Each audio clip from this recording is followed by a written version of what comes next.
Hi, welcome to this demo in which we'll show how we enormously improved ML performance by blending external data using OpenBlender to blend the data and DataRobot to perform the autoML, right? So let's start with this Seattle sample. This is a subset of a data set about housing in Seattle, housing prices in Seattle. So first I'm going to explain how the blends are done, how the external data is added in a numerical feature form. And then I'll show the models, right? So this dataset has each row is a house, and each column is like some properties about the house, like bathrooms, square feet, floors, and the price. The price is the target. So we want to make a model to predict price with the other features. So if we have more numerical features, useful, meaningful features that contain information about our target, the models will perform better, right? So how do we do this? The first step we need to take is to search for overlapped data available. This is very simple. So I'm going to go to the OpenBlender API documentation. I'm going to go to search location blends, and I'm going to just copy this line of code. And I'm going to place it right here, and I'm going to change the anchored data frame to our own.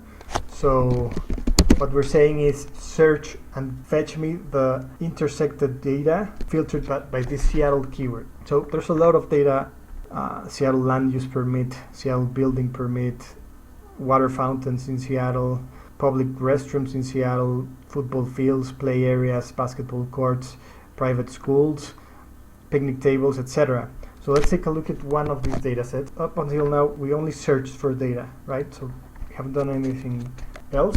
So I'll just search for that data set to look at how the data is stored.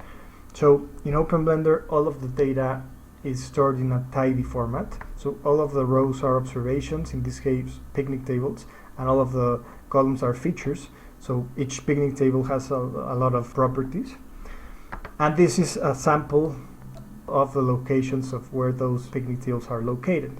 So what we want is a feature, a numerical feature that contains information about proximity with the picnic tables. The hypothesis is if a house has many green areas, parks, picnic tables, recreational spaces nearby, it will be more valuable. So the way to do this is we will location blend by aggregating in radius.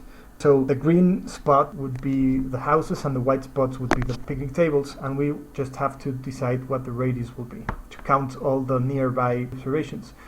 So to do this is very simple as well. Let's just go again to the API documentation, to the location blend. So there are a lot of ways to aggregate and to blend by location. So you can do the n closest aggregation, you can do the in radius aggregation, which is what we're going to do. You could do the distance to closest n observation. So I'll just copy this code because we have the in radius aggregation right here, and I'll just paste it down here. So I'll just remove those tabs. So the only thing I need to do is I need to add the blend source. So I'll just add the ID data set from the picnic tables, and I'll just remove a feature when interested in a particular feature, only the locations of the observations. I'll just change this to my token, and so we're asking for the in radius aggregation on a 5 kilometer radius, and we want the count as an output, right? So I'll just run that and let's see what we got.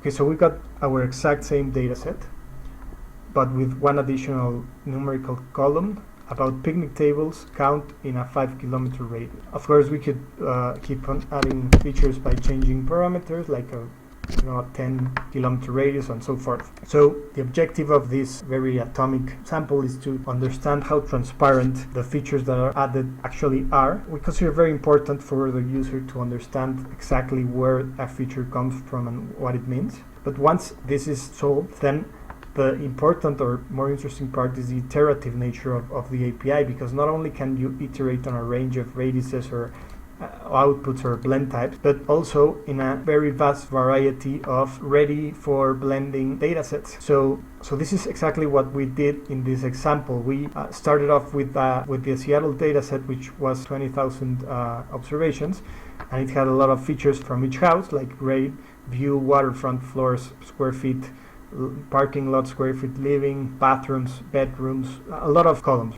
We added cultural spaces, football fields, play areas, waiting pools, water fountains, a lot of external data in a couple of radiuses, and we perform a benchmark by running the DataRobot autoML pipeline, which is very, very simple, just like drag and drop and selecting the target. First we did it without the external features, and we got a validation, cross-validation best R squared of somewhere between 0.72 and 0.75. Then we did the same with the blends, and it improved to 0.90. So that is a huge improvement, just to do the exact same thing with only adding external features in a smart way. So from 0.7275 to 0.90 improvement. And most of the improvement, as we can see in the understand section, most of the best features are from the blends: basketball courts, swimming beaches, golf courses, etc. And this was a location example. So the time blend, the logic behind it is exactly the same. It's exactly the same logic. The only difference is you don't blend by location, you blend by time, right? But you have very flexible configurations like aggregating in intervals or getting the closest n observations from the blend. So let's look at an example. So down here, I have a daily revenue about sales in LA. This is a real data set. It has a daily revenue, normalized daily revenue, and it has some other features about the data. This is what it looks like in time. It's a 2020 revenue timeline. So what we did is we searched for COVID numbers first. So the logic between the APIs and the syntax is very similar. Search time blends, and you pass your timestamp and a filter, and then the blend is also very similar, the code to perform blend. So let's take a look at that daily COVID data set. So this is a daily COVID data set that has case rates, case counts, death counts, new case count, new case rate, etc. It's got a lot of daily COVID-19 figures for a lot of cities, right? So the only thing we did here in the blend source is we filtered for the city name to be Los Angeles, so that we got the relevant data for us, and we are selecting the new case count as feature to blend, right? So we are blending in intervals, aggregating in intervals. We could also do the closest observation, but you know, this felt also right. And we're doing 24-hour intervals because that's what our data set time latency is. And we're doing a time prior, so we're blending for the past 24 hours. And we're also adding a 12-hour lag to our timestamp so that we blend 12 hours from the point of capture, so that we align, we want to make sure we align the data from before with the target data, so that when we do the ML, we have the data available to us. Because we can't forecast tomorrow's revenue with tomorrow's blend data. We have to do it with today's blend data. That's why we have the lag. Okay, so the result was, again, the exact same data set, but with two extra features. One is the count of observations from the blend, and the other is the average of observations. This is how we blend a numerical feature. But what's important to note here is that the latency, the time latency between the anchor and the blend doesn't have to be the same. It doesn't matter, because you can extrapolate or you can aggregate, and you can impute missing values. So you can blend data that is on a 5-minute time latency or granularity to a 1-hour data granularity, and so or whatever other configuration by imputing or aggregating. Moving forward, another very exciting part of the blends is to add text data, not numerical data. So here I added the text data about the New York Times COVID news. What I'm saying here is I want you to filter COVID, coronavirus, or pandemic engrams to match the news about the New York Times, and then return a list with all of the news aggregated on a 3-day interval, strictly prior to our observations. So what we got is we have our previous data set, but with two blended new features. One of them is the number of COVID news on each interval. At the beginning of 2020 there wasn't any, and at the end there were. And the other one is a list of those news, in case we want to perform whatever treatment we want to do next or create features from this. Okay, so this is the count of news from the New York Times mentioning COVID looks like. And so there's another way to add this text data in a numerical automatical way. Before that, I'm just gonna cover an important point. So where does this data come from? So I'm gonna create a data set in OpenBlender to show how the data is fetched. Okay, so I'm gonna, let's say, vaccine news, right?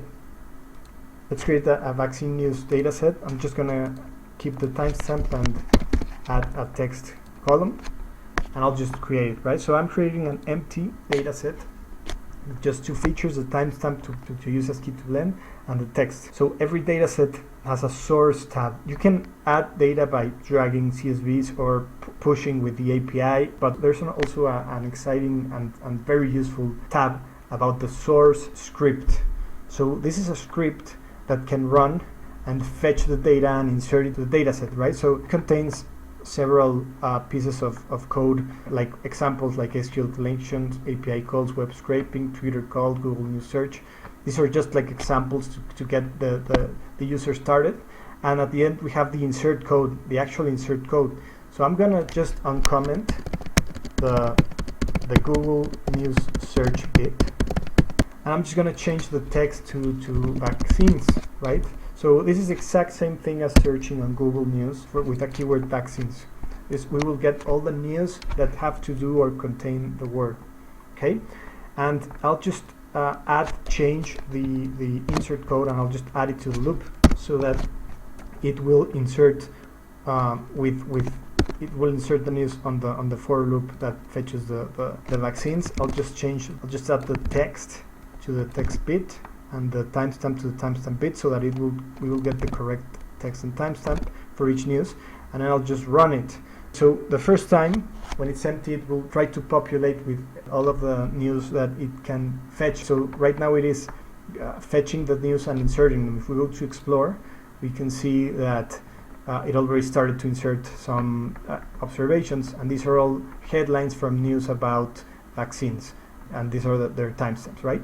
But the important part of the source script is not that it can do it one time. It is that it can be scheduled to run on a latency or frequency as the user needs. So you can run it every 60 minutes, you can run it every day, or you can run it every 30 seconds. It depends on the latency with which you will need your data, and it will only insert the new observations, obviously.